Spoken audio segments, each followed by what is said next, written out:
끝까지 버티겠다던 홈플러스 노조가 결국 고용보장을 포기했습니다. 구조조정은 절대 안 된다던 노조가 구조조정을 인정했습니다. 이게 오늘 나온 뉴스의 핵심입니다. 그동안 노조가 뭐라고 외쳐왔습니까? 전면 고용 보장, 점포 정리 반대, 인력 감축 불가. 회사가 어떻게 되든 매출이 얼마나 빠지든 적자가 얼마나 쌓이든 상관없다는 태도였습니다. 그런데 말입니다. 12월 급여가 분할 지급된다는 통보가 나오자 모든 말이 바뀌었습니다. 이제 와서 구조조정이 필요할 수도 있다. 점포 정리도 논의할 수 있다. 여러분, 이걸 뭐라고 해야 합니까? 현실을 직시한 겁니까? 아니면 월급 앞에서 무너진 겁니까?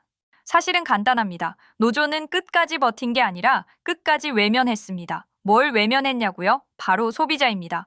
홈플러스가 망가진 이유를 사람들은 자꾸 복잡하게 설명하려 합니다. 사모펀드가 어떻고, 유통업 위기가 어떻고. 그런데 소비자 입장에선 이유가 그렇게 복잡하지 않습니다. 그냥 가기 싫어졌습니다. 마트에 갔는데 편하지 않았습니다. 생활 공간에 정치 구호가 걸리고 투쟁 현수막이 붙고 탄핵 배지를 단 사람들이 서 있었습니다.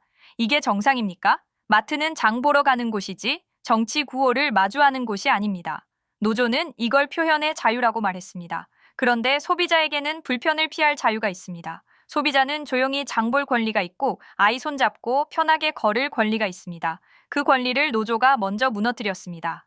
그 결과가 뭡니까? 사람이 줄었습니다. 매출이 빠졌습니다. 매출이 전년 대비 20% 가까이 줄어드는데 적자를 외면할 수 있습니까? 그런데도 노조는 현실을 인정하지 않았습니다. 구조조정은 안 된다. 점포 정리는 안 된다. 고용 보장은 무조건이다. 이게 투쟁입니까? 아니면 현실 회피입니까? 결국 현실은 숫자로 나타났습니다. 돈이 없었습니다. 월급을 한 번에 못 줬습니다. 그제서야 노조가 말을 바꿉니다.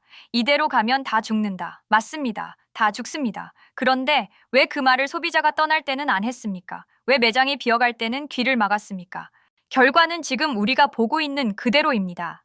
홈플러스는 한두 곳이 아니라 여러 지점을 한꺼번에 닫고 있습니다. 지역 몇 군데의 문제가 아니라 전반적인 축소 국면입니다. 입점 브랜드들도 같은 판단을 했습니다. 사람이 안 오는 공간, 이미지가 망가진 공간, 굳이 남아있을 이유가 없습니다. 그래서 빠져나갑니다. 이건 홈플러스가 브랜드를 쫓아낸 게 아닙니다. 노조가 소비자를 쫓아냈고 소비자가 사라지니 브랜드도 떠난 겁니다. 이 순서를 절대 거꾸로 보면 안 됩니다. 그런데도 노조는 지금 와서 피해자처럼 말합니다. 고용이 위태롭다, 노동자가 위험하다. 이 말이 틀렸습니까? 아닙니다. 하지만 그 상황을 만든 게 누굽니까?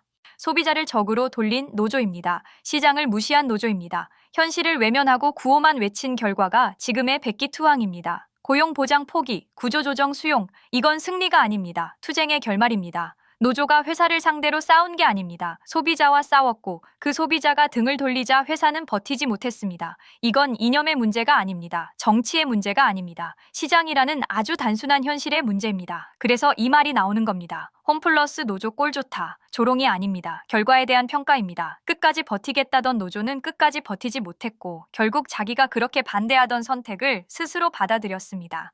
이게 바로 현실을 무시한 투쟁의 끝입니다.